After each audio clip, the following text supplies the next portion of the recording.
Alright guys, welcome to this new solo leveling or rise video, and today is a big one. Today is the beginner's guide. The ultimate beginner's guide. I will give you everything I know and everything I learned throughout the last 40 days I've been playing, so you guys have the best experience possible when you start the game, when the global launches. So yeah, let's get into it. So first up, when you start the game, you're gonna wonder, who should I reroll for? So we don't know which banner will be out when the global launches. It might be Cha, it might be Alicia, we don't know yet. But one thing I can tell you for sure is you want to reroll for Seo, right? She's the one you want to target. She's the one that's gonna carry you through the story.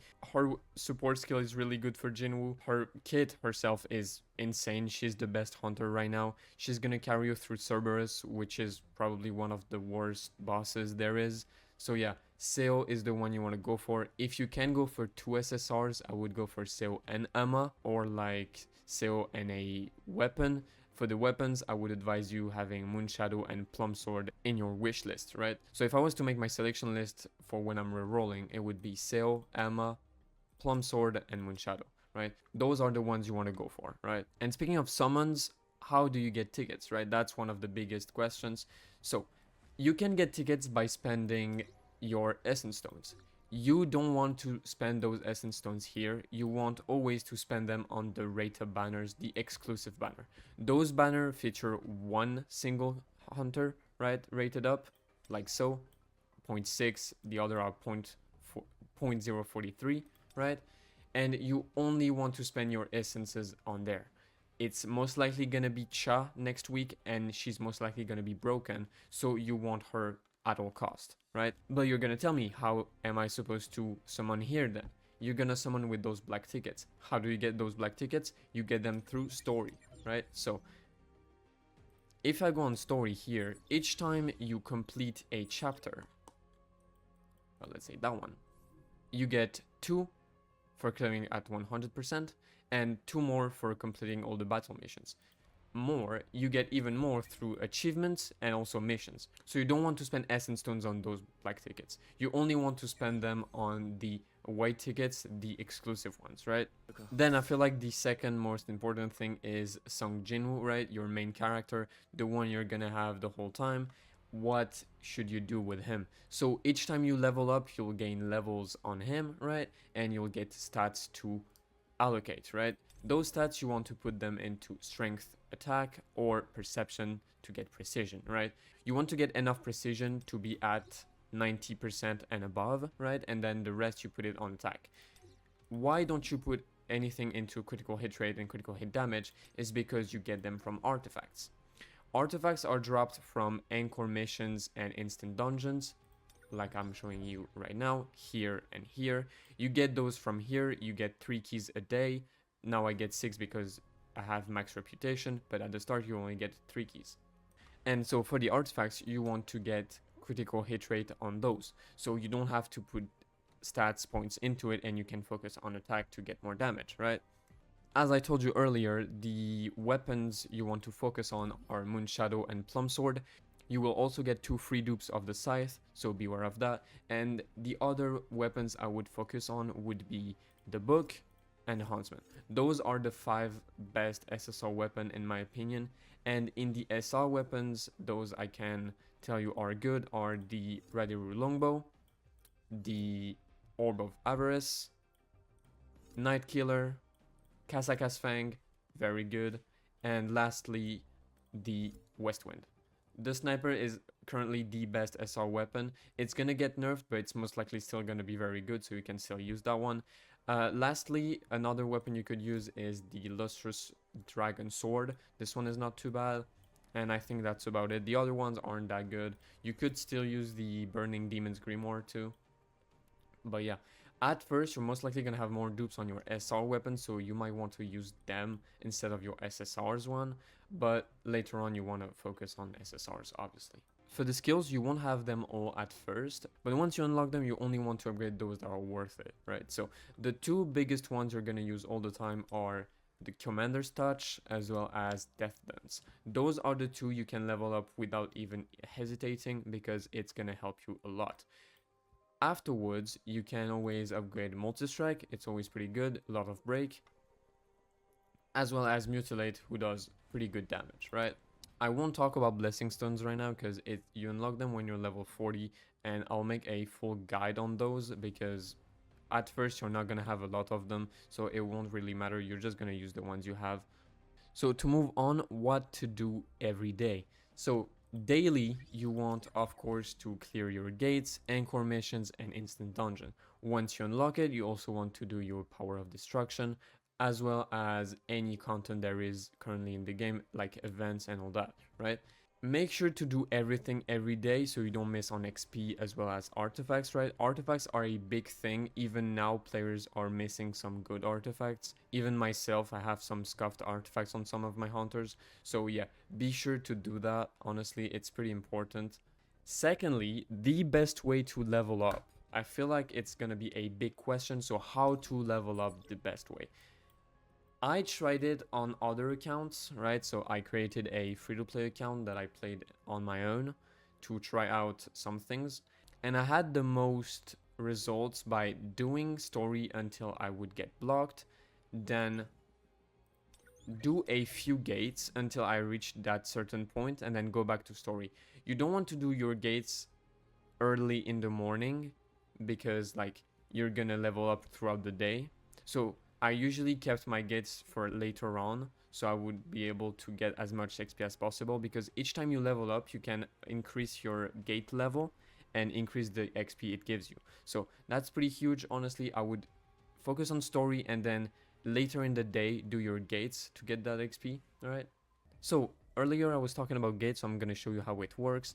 Each 10 minutes you can rescan to get new gates. There's 4 types of gates: the special ones in yellow, the normal ones in blue, there's the dungeon break who are in purple, as well as the red gate who are red, obviously. So which gate should you clear? I'm only advising you to clear high tier gates. Don't clear C rank or D rank and all that. I would only clear A and S rank gates, right? So you get the most out of it. Since you don't have that much keys a day, it's fine to like not just clear anything you see and wait for those A and S ranks. Like in the long run, you will see that it will matter. So focus on those A and S rank. Any color is fine. Maybe the ones you don't want to do are the yellow ones. They're probably the worst ones, but outside of that, you need to clear any gate that are A or S rank. Something that you need to be aware of is whenever you fight a boss, you will see his recommended total power.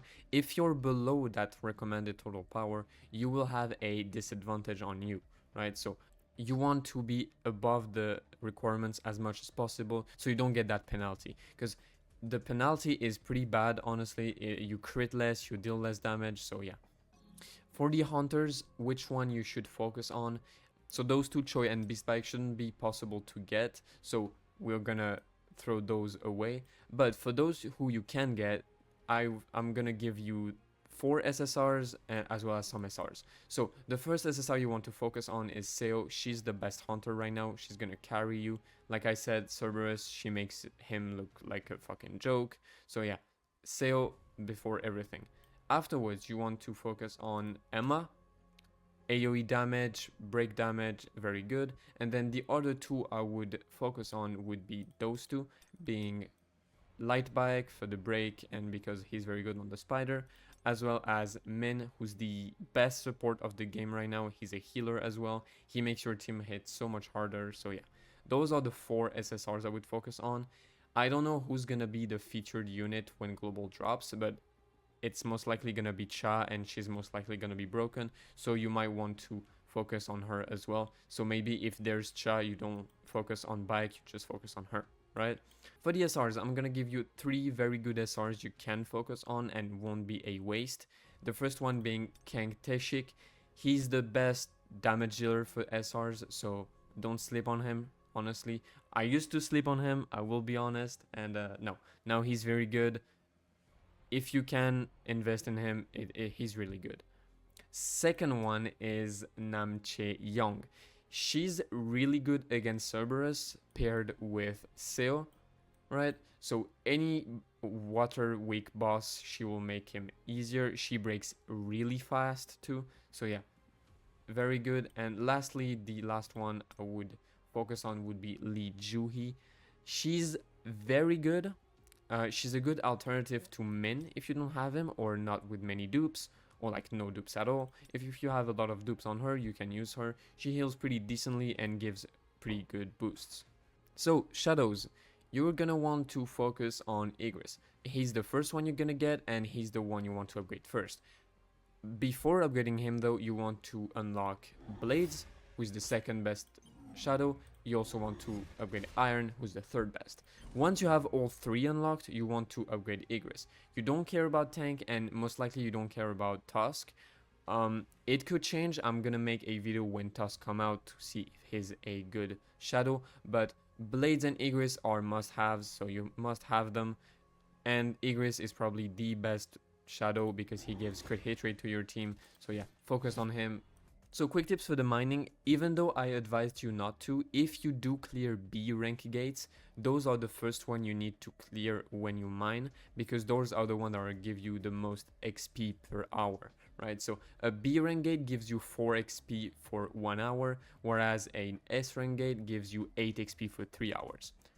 But honestly, that doesn't really matter. It's gonna get to max level at some point, so just clear any gates you have. Make sure to put them all the time so you don't miss on those low tier mana crystals, because the shop is pretty good.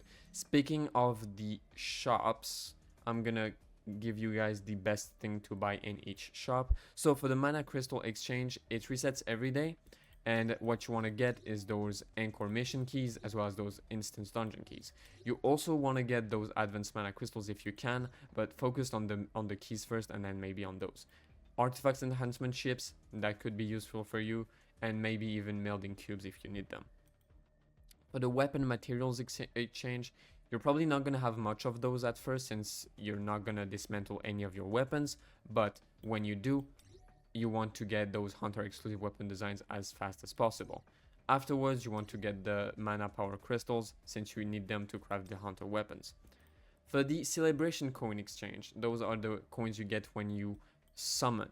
You want to get those mana power extracts as well as the skill scrolls. Those are, in my opinion, the best thing to get, especially the mana power extract. You can also get tickets if you want, but only those ones, not the black ones. I would get the white ones though, those are pretty good. And since we're in the pack area, I'm gonna give you guys the best packs for those who want to spend money on the game. So first, the best packs are gonna be the monthly, so daily growth support and daily essence stone support. Those two are really good, especially the first one. It gives you 30% more XP and gold every day, so don't sleep on that one. That one is probably the best value out of your money, so that one really good. After that, you can also buy the relay packs. Relay packs are very good value for what it is. Like, it's not, I think it costs you like $70 to buy all of them. So like all 4 is 70, which would be way more if it was like normal packs. Like, there's so much tickets and gems, like it's really good. And with the gems you get in those relay packs, you can buy the job change achievement pack that costs 5,000 diamonds, and you'll get even more summons and also those traces of shadow that you need to unlock shadows. The last pack you can buy is the Hunter Pass. It's pretty good value. It gives you 67 tickets, if I recall correctly, or 63, something like that. It gives you a lot of those white tickets that you need to summon on exclusive banners, so it's pretty good value. For the artifacts, I'm not gonna give you right now what's the best artifacts for every hunter. I did videos about that, so you can check it out. There's a playlist called Guide, and there's every hunter guide I did, so you can check it here if you want to build a certain character. But make sure to only upgrade artifacts that are good. Don't upgrade trash shit. Honestly, like, you're gonna regret it in the long run. You don't get much of the hammers, so you have to use them wisely. So only upgrade good artifacts, and be careful on how you build your units. Make sure to check the guides before you do anything. And lastly, I want to talk about those 3 things here, which are a bit secondary, but still. Special commission, this will go up with time. It's just when you kill a boss, it will count as one, and whenever you reach a certain tier, you'll get essence stones, and then with each tier you also get tickets, right? The armory is extra battle class that you get. You only have 3 slots at first, so you want to unlock the 3 others as fast as possible, right? Those will give you a huge increase of CC, and beware of something. When you're below the CC requirements of a fight, you will be at disadvantage. You will crit less, you will deal less damage, and you will get hit harder, right? So you need to be aware of that, and being above the CC threshold is very important. Lastly, battle tier is just whenever you get your max total power up, you will get some rewards. So just beware of that. And there it is, the full guide. I hope it was useful to you, and I hope you will enjoy the game as much as I do. Like, as always, if you enjoy my content, like and subscribe. I'll see you guys in my next one. See ya.